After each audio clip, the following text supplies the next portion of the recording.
गौतम बुद्ध का जन्म 563 ईसा पूर्व में कपिलवस्तु के एक शाही परिवार में हुआ था।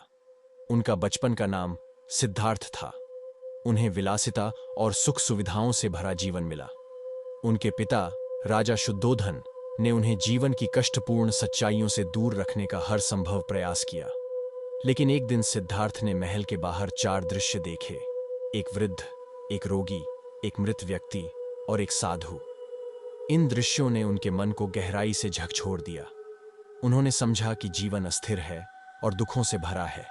यह सोच उनके भीतर वैराग्य की भावना को उत्पन्न कर गई। 29 वर्ष की आयु में सिद्धार्थ ने अपनी पत्नी यशोधरा और पुत्र राहुल को छोड़कर सत्य और ज्ञान की खोज में अपना घर त्याग दिया।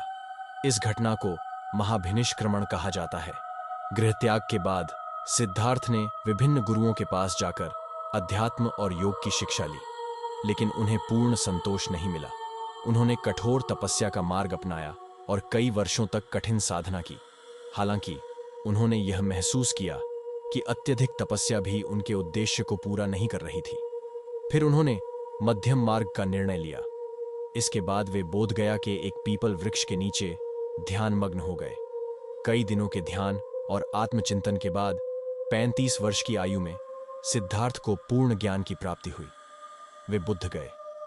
इस वृक्ष को बोधि वृक्ष कहा जाता है।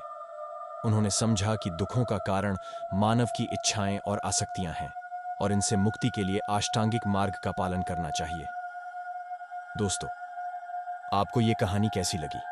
कमेंट बॉक्स में जरूर बताएं और चैनल को सब्सक्राइब कर लेना।